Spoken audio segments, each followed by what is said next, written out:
Fala galera, então estamos voltando agora para o nosso terceiro bloco da aula de tipologia textual. Então nós já vimos os primeiros aspectos e agora a gente vai continuar para poder finalizar a parte teórica e cair para dentro de exercícios para que vocês possam visualizar e entender como é que isso é colocado na prática. Eu só vou frisar mais uma vez que é muito importante no momento em que você se deparar com um tipo de questão assim, tratando sobre a tipologia textual, tratando sobre os modos de organização textual, você tem de prestar atenção no comando da questão, para saber se ela está falando da predominância desse tipo ou deste modo de organização no texto como um todo, ou se ela está apenas pegando um fragmento do texto, um pedaço, porque você já sabe que o texto, quanto melhor for, mais ele vai trabalhar todos os processos do modo de organização textual, ou seja, um texto como um texto de Machado de Assis, nos seus romances, ele vai trabalhar narração, descrição e dissertação. Agora, você tem que saber que na predominância de um texto assim, a gente vai ter a narração. Agora, é óbvio que ele vai utilizar a descrição para poder ambientalizar o leitor, para você saber em que local você está, se é urbano, se é rural, como é o personagem e por aí vai. E também, na hora que ele for trabalhar uma pegada sobre a análise de sociedade, econômica, social, ele, além da narração e da descrição que ele já utilizou outrora, ele vai utilizar a dissertação, porque ele vai fazer pequenas digressões para expor o ponto de vista dele acerca daquela situação, acerca daquela sociedade que ele está analisando, ok? Então vamos lá, vamos voltar aqui para a nossa brincadeira, ó. Agora a gente vai trabalhar um tipo dialogal. E aí é óbvio que a gente, ao trabalhar o texto narrativo, a gente tem ali dentro os tipos de discurso e a gente brinca com o discurso direto, com o discurso indireto, com o discurso indireto livre. Aqui vai um pouquinho além dessa pegada. É um texto dialogal em que a gente perde simplesmente a presença do narrador. E agora a gente vai começar a ter uma sucessão de falas, que são dos personagens propriamente ditos. Isso aqui é muito comum no texto teatral. Texto teatral. Então a gente prepara aquela história, dá para os atores, e os atores, eles vão ali, ó, trabalhar, vão treinar, vão, né, bater a cena, coisa e tal, e por aí vai. Só que para isso, para esse texto dialogal funcionar, nós temos algumas características de fácil percepção por parte do aluno. Então acompanha aqui comigo, ó. Exemplo, Violeta. Violeta é a personagem em tom ameaçador. Então, aqui já mostra, já é uma rubrica para mostrar como esta personagem tende a utilizar a fala dela. E aí, em tom ameaçador, ela vai dizer assim: atende, Pedro, aposto que é aquela sujeitinha para quem você deu o seu telefone. Aí Pedro, olha só, virando-se de costas, mudando o semblante raivoso, ele diz assim: você está ficando louca? Aí ele vira, né? Aí, aqui, ó, eu nunca daria meu telefone para outra mulher que não fosse você, meu amor. Violeta, apaixonadamente: jura, Pedro? Agora, voltando para a raiva inicial: quem sabe eu esteja mesmo louca? Aí, sarcástica: não é, querido?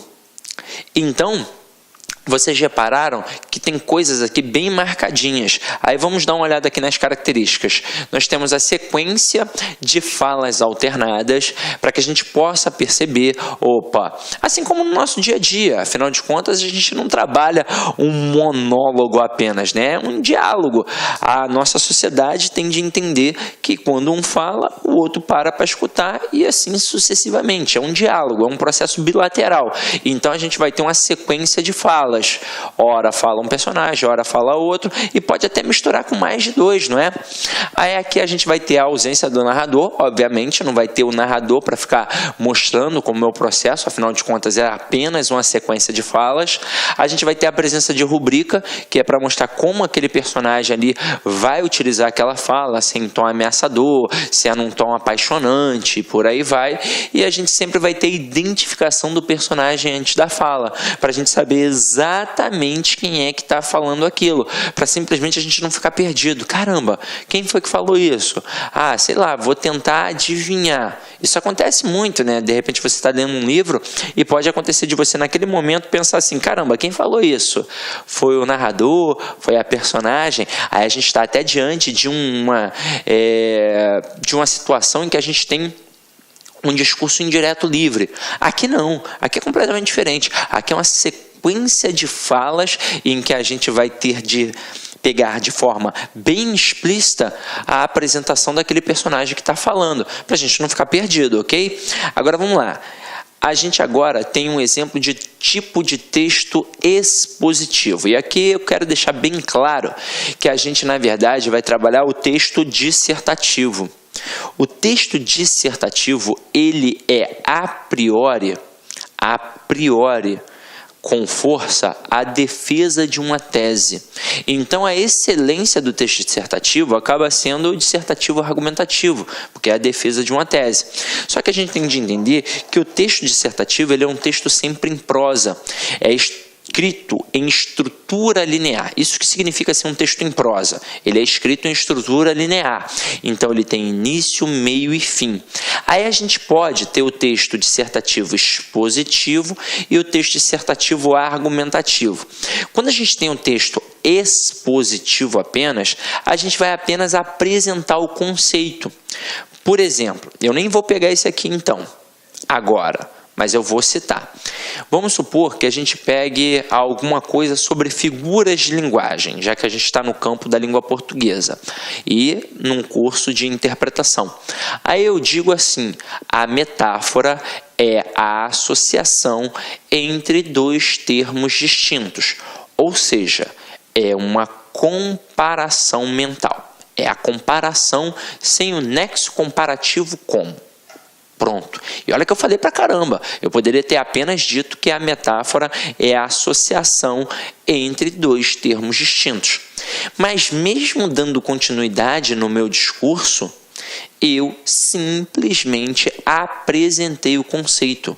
Eu simplesmente expus aquela ideia. Apenas.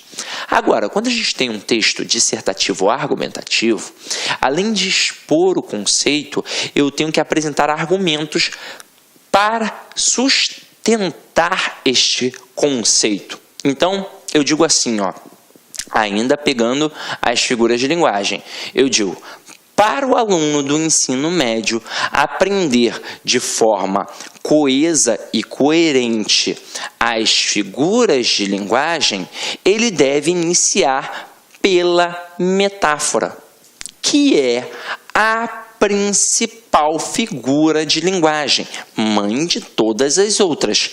E aí eu vou depois desenvolver em cima disso.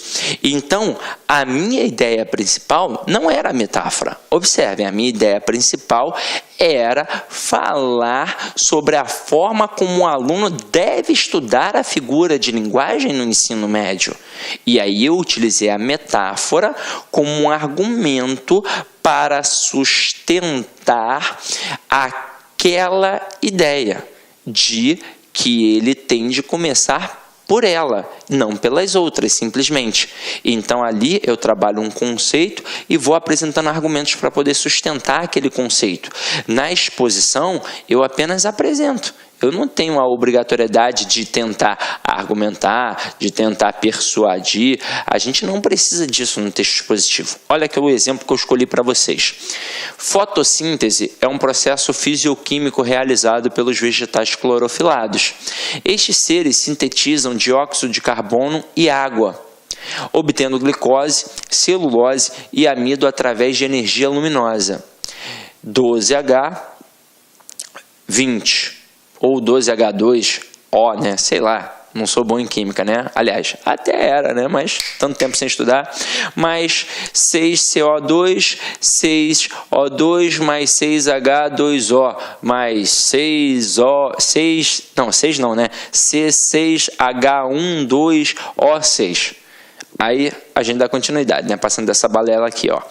Este é um processo do anabolismo, em que a planta acumula energia a partir da luz para uso no seu metabolismo, formando adenosina, trisfosfato, o ATP. Então aqui eu simplesmente apresentei o conceito da fotossíntese, que o conceito primário aqui no caso é o processo fisioquímico realizado pelos vegetais clorofilados. Aí depois a gente dá até uma explicação um pouco melhor, mas apenas foram apresentados conceitos. Aí vamos dar uma olhada aqui nas características. Sequência de informações neutras, ou seja, a gente não dá um juízo de valor, a gente não deixa exposto ali, na verdade, explícita uma análise sobre aquele conceito. A gente tem aqui o objetivo central apenas informar e a predominância de verbos no presente. Quando a gente pega aqui e diz que a fotossíntese é um processo realizado, então a gente sempre vai trabalhar com a predominância dos verbos no presente, que é até mesmo para poder mostrar apenas o conceito, é um conceito neutro. E a predominância da terceira pessoa, afinal de contas, se eu estou apenas apresentando um conceito, eu não tenho a necessidade de ter outro tipo de pessoa a não ser a terceira pessoa, ok? Aí vamos lá. Agora o tipo argumentativo, como eu falei para vocês. Aqui, além do conceito, a gente vai apresentar argumentos para poder sustentar. A gente tem o hábito de chamar este conceito inicial de tópico frasal. Depois eu vou até mostrar para vocês como é que funciona mais ou menos a estrutura básica que a gente tem aqui. Então vamos lá, ó. No meu ponto de vista, então o camarada já está começando a mostrar que para ele é daquele jeito. Não é só uma ideia de senso comum. Para ele, no ponto de vista dele, tem uma análise. A pena de morte é negativa e por isso deve ser legalizada. Então, ele não avalia apenas o conceito do que é a pena de morte. Ele começa a dar o juízo de valor dele. Para ele, é negativo e por isso não deve ser legalizada. Afinal, que direito temos? Olá, meus amigos, minhas amigas, sou o professor Luiz Antônio de Carvalho e com muito prazer, muita satisfação, estou aqui para convidá-lo a conhecer o nosso grande curso da Polícia Judiciária Civil de Mato Grosso. Nós aqui da La Concurso, nós temos uma tradição muito grande nesse concurso. No concurso 2013 e 2014, nós tivemos aí quase 500 alunos chamados da LAC Concursos. Esse curso nosso, pré-edital, completaço, 120 dias de acesso por apenas 10 parcelas de R$ 35. É isso mesmo, 10 parcelas de R$ 35, você vai ter uma oportunidade ímpar na sua vida de ser policial civil de Mato Grosso. Bacana, meus amigos? Então, espero vocês. Peço que vocês cliquem aqui embaixo, tem um link para fazer a sua matrícula da LAC Concurso. Forte abraço, fique com Deus. Tchau, tchau. Clique lá.